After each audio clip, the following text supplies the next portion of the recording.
Hello everyone, I'm Dr. Alex Petrushevski, and before we get started today, I'd like to just extend a big thanks to Tracy McBeath for allowing me to talk at the Men's Health Matters Summit this weekend. I'm going to be talking about cancer and how to use lifestyle to prevent or survive cancer. So a little bit about me. I'm a fellow of the Royal Australian College of General Practitioners, and I'm a foundation member of the Society of Metabolic Health Practitioners. And along with my wife, Dr. Deepa Mahananda, I'm one of the directors of Sydney Low Carb Specialists, which is a low carb clinic based in Sydney that uses a holistic integrated approach with doctor, dietitian and health coaches to help patients with a variety of different medical issues.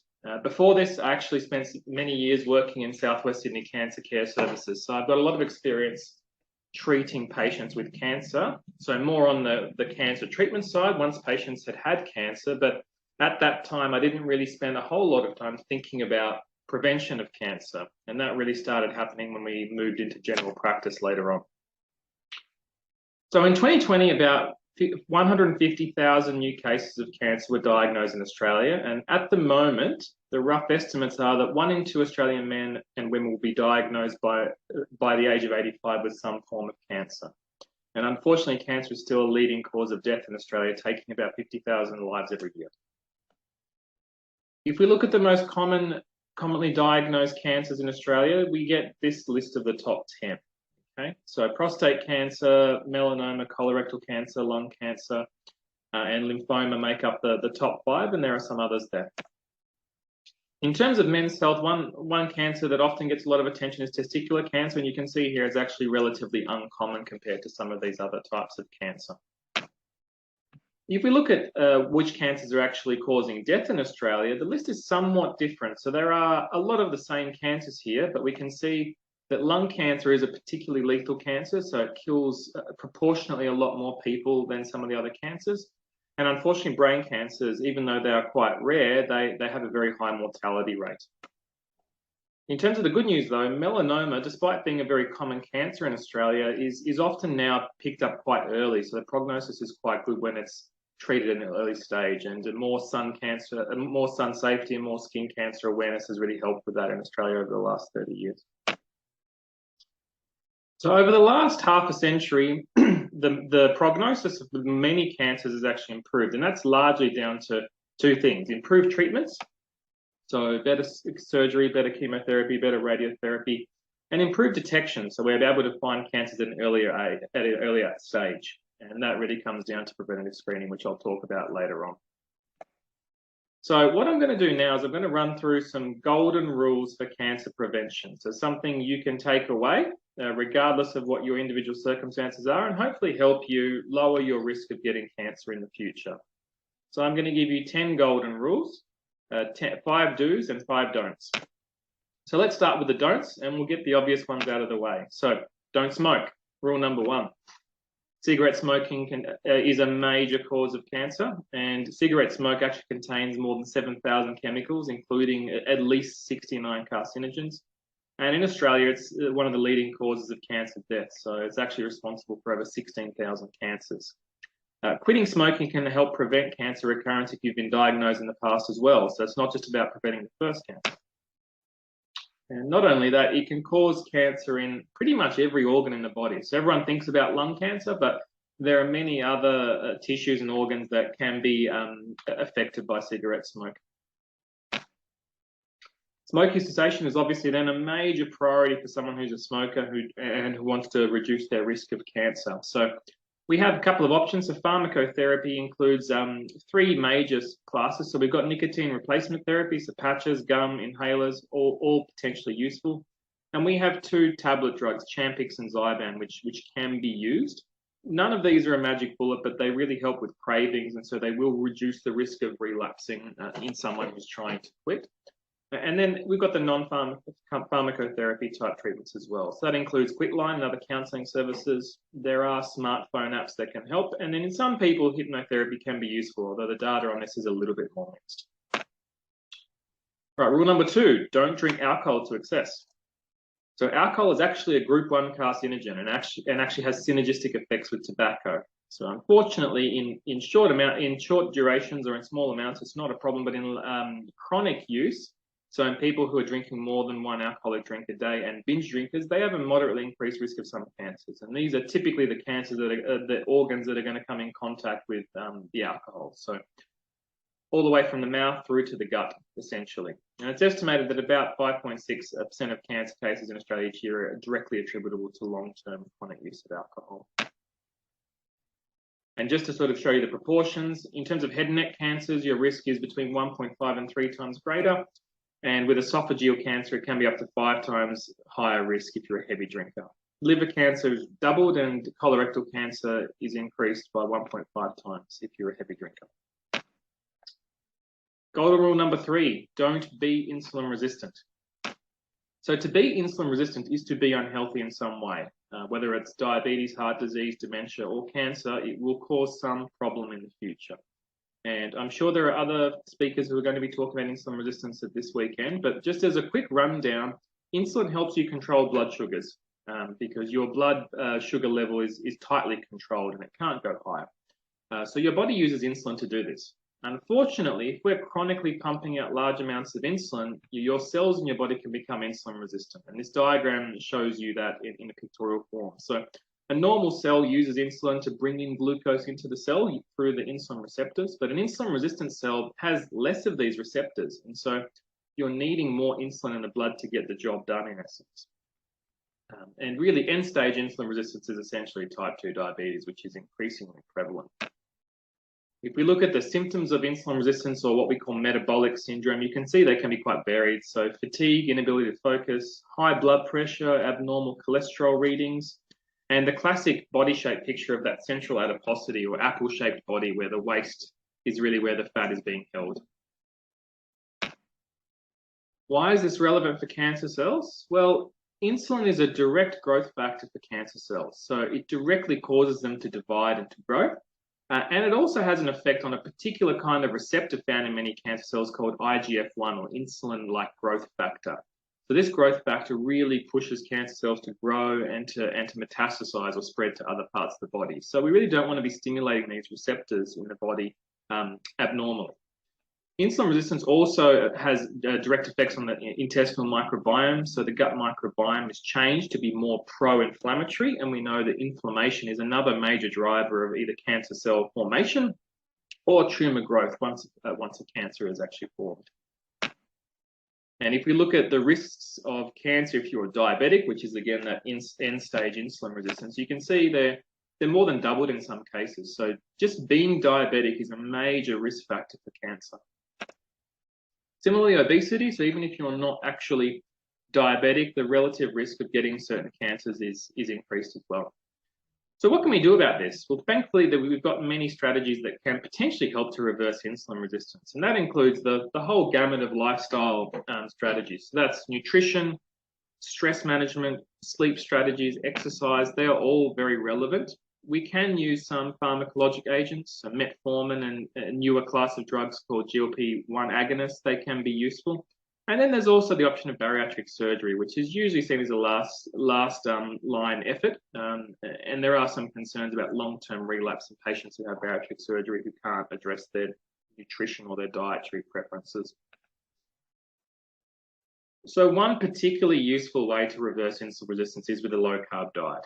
So there is emerging and rapidly accumulating data that a low-carb diet is a safe, effective, and most importantly, sustainable way of reducing insulin resistance and reversing diabetes as well. So I've just posted here an infographic from Virta Health in America where their 2-year data looking at type 2 diabetes reversal is quite staggering compared to usual care, which would be typically the food pyramid type diet and dietitian involvement with that. So up to a 50% reversal of diabetes is quite staggering, especially considering the traditional thinking about diabetes is that it's a progressive disease that's not going to be curable.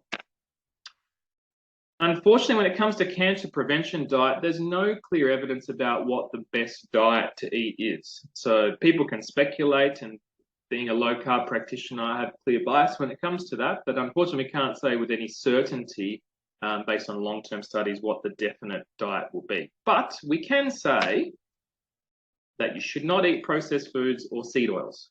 So that's the 4th rule. So seed oils, which include some of the ones you can see here, they are highly inflammatory. And by virtue of their double bond that you can see on the infographic on the right, they are highly prone to oxidation or chemical change when they're being heated. And that's quite different from saturated fats, which are much more heat stable because they don't have these double carbon bonds. So the oxidation can actually occur in the oil well before it's even cooked. So once it's being bottled, you can get oxidation, but it really goes into overdrive when the oil is heated, where you get these toxic aldehydes and other inflammatory compounds being released in the oils. So as a general rule, you really don't want to be cooking with these oils at all. In fact, if you can get them out of your household and out of your diet, you're very likely going to be doing better from a health perspective. And unfortunately, processed foods typically are a toxic mix of seed oils and high sugar, which is a recipe for insulin resistance and inflammation. And there's actually some data indicating the consumption of ultra-processed foods on a regular basis increases your risk of cancer. So what about red meat, you ask? Well, red meat has been demonized as a particular risk for bowel cancer, but this has really been based on very poor quality data and very small effect sizes in studies where they don't really account for healthy user bias. So we know that people who have been told not to eat red meat and listen to that are more likely to be people who take on health advice in general. So this data is really not clear at all. And there is certainly some thinking that in part it's been politically driven. So the current recommendation from our clinic anyway is to not worry too much about red meat as a carcinogen. Final golden rule of things to don't do is to don't skimp on your sleep. So unfortunately, our society is probably the most sleep-deprived society that's ever lived. And that's, not surprising because people are overworked, they've got leisure time they want to use up, and technology, unfortunately, doesn't help with any of this. So sleep is actually not a passive process. Even though it doesn't look like much is happening when someone's sleeping, it is a very active process within the body. So there's lots of healing, lots of hormonal effects going on in the background. And lots of tissue repair that's happening when someone's asleep. The optimum amount of sleep for most people is going to be about 7 to 8 hours, although there are always going to be some outliers. People who can deal with under 6 hours of sleep and not have any consequences are very, very rare. So generally, long-term sleep deprivation under 6 hours is associated with a significant increased risk of death from cardiovascular disease, cancer, and dementia. So we really want our sleep. And unfortunately, chronic sleep deprivation is going to increase your risk of dying of cancer by 3 times. And this is particularly bad in people who are shift workers because not only do they tend to sleep less, but their circadian rhythm is completely thrown out as well. So now let's move on to the do's. So I've got 5 do's for you. And the first one is do exercise. Exercise is probably the single most important habit you can get into to improve your longevity and health. And it's not just about strength and muscle and joints. There are many hormonal effects. There are effects on your mitochondria and your cells and on fat oxidation potential as well. And as a general rule, a mix of not only just cardio, but resistance training and maybe even some zone 2 or high intensity training is useful. Muscles are very metabolically active organs. So they're not just moving joints. They have a variety of hormonal effects. And exercise is the main stimulus that activates them. So I've just shown you here on this infographic several pathways that are activated with exercise. And the converse is also true. So physical inactivity or weak muscle strength is a major risk factor for cancer. And even something as simple as a simple hand grip strength test will actually predict accurately for long-term cancer risk in older adults. And one of the reasons for that is sarcopenia, or loss of muscle mass, is really not good for cancer control. So your body really likes that muscle mass there when it comes to hormonal control and immuno surveillance, or in other words, immune cells looking to mop up damaged or cancerous cells. And unfortunately, inactivity, malnutrition, and inadequate dietary protein, which is a major problem at the moment, they're all going to contribute to sarcopenia in the long term. And you can see here just a few infographics of different cancer studies showing if you're diagnosed and you're sarcopenic, your survival actually is significantly lower than someone who's not sarcopenic. So what would you do if you're not doing exercise? Well, anything is better than nothing. So anything is better. I would say start slowly if you've been sedentary for a long term to avoid soft tissue injuries. You don't want to get injured when you're starting out. Some element of resistance training is a real priority because that's what's going to help build your muscle mass. And there's some evidence that zone 2 or cardio is useful to mix in. If you are not confident, then maybe getting a PT or an exercise physiologist to help you work through what works for you may be useful. But at the end of the day, it really is whatever works for you. So just here on the pictures, I've just put 3 different exercises: so barbell, traditional training, kettlebells, or calisthenics. And any of these, if you want to build muscle, are going to get you to where you want to go. It all really comes down to what you enjoy and what works for you. But there's in essence, there's many ways you can achieve your goals when it comes to building muscle, especially. All right, second do is to manage stress. We are, once again, not only sleep deprived, but we are a chronically stressed society. And unfortunately, stress is an inevitable part of life. Stress is useful in the acute sense. So we want that acute stress reaction at times because it kicks in our fight or flight reactions. But these acute stresses are meant to subside quickly. Chronic stress, however, is rarely helpful and comes with many potential complications because of the chronic inflammation and the chronic elevation of cortisol and other stress hormones.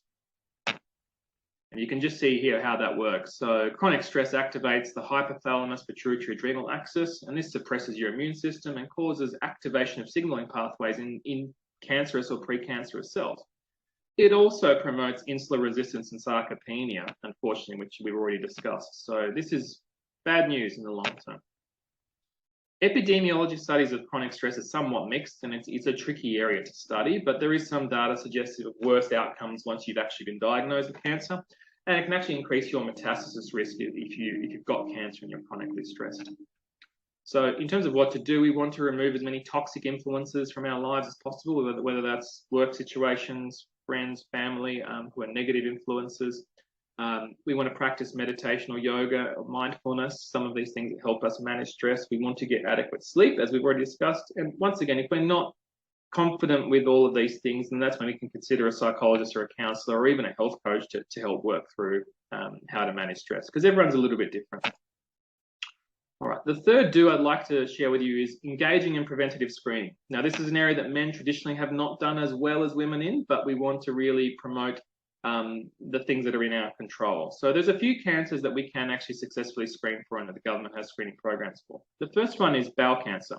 So depending on what your risk of bowel cancer is, you're going to fall into a few different categories. So risk category 1 is people who've got no family history. So they're the lowest risk people for bowel cancer. So in this instance, after you turn 50, we'd like you to be getting a 2-yearly fecal occult blood test, which is basically a stool test looking for tiny amounts of blood in the stool.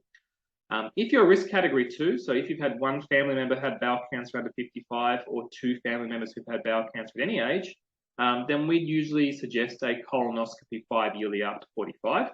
And you can also consider the stool test 2-yearly in the intervening years. And sometimes we'd suggest low-dose aspirin as well, which actually has a potential protective effect. And finally, if you're in the highest risk category, which is risk category 3, and there are a few different categories for who falls into that group, then you need regular colonoscopies at a particular age, which is going to be determined on the youngest age of the youngest person who's had cancer in your family.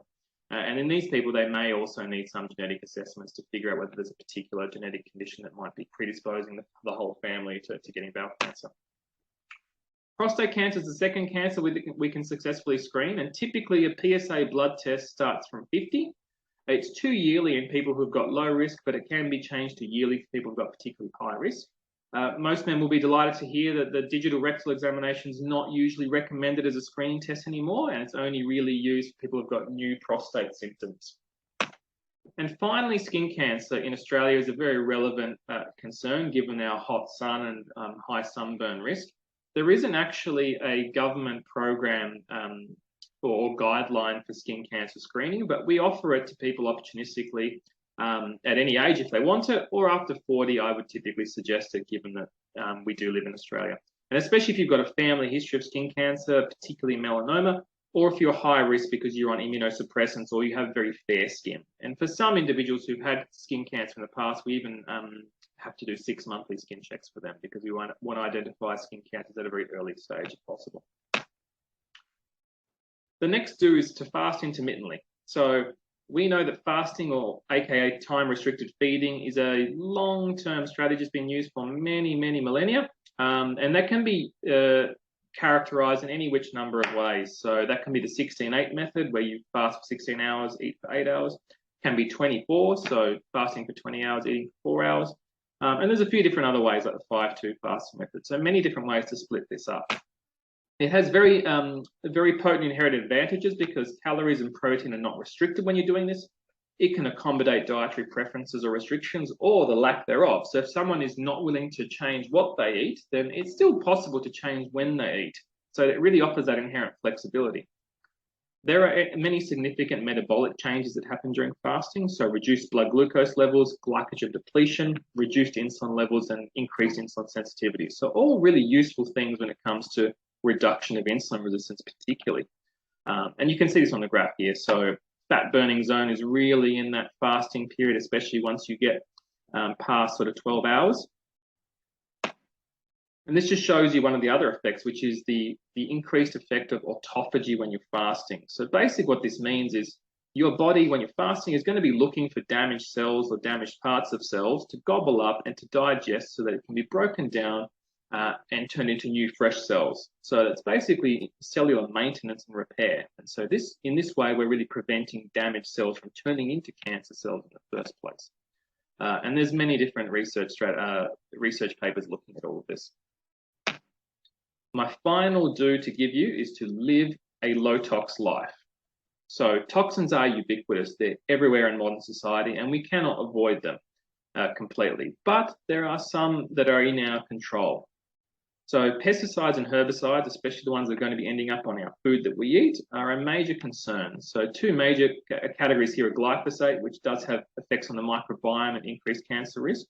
And it's not just the glyphosate that's in the commercial Roundup product. 50% of commercial Roundup's actually these other inert ingredients, which are often far from inert.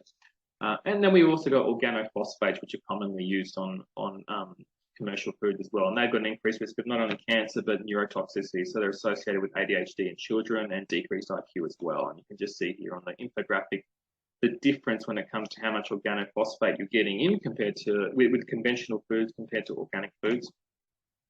Cosmetics and toiletries are another source of toxins in the household. So parabens and phthalates are commonly used preservatives and products that are found in many cosmetics. So if you can avoid them, that would be great. So in terms of a low tox lifestyle, we want to look at the diet first. So we ideally want organically grown whole foods. We want caution with fish, especially farmed fish, because of the PCBs in them. And large fish also has a bit of a concern with mercury risk, which is not necessarily a cancer risk, but has other potential health benefits. We want to be drinking plenty of fluids, and there's some potential role for fiber in the diet when it comes to binding some of these toxins as well. We want to be choosing low-tox cosmetics and cleaning products, and if you can, you may want to consider a water filter, which is going to help filter out some of the toxins that end up in the water supply.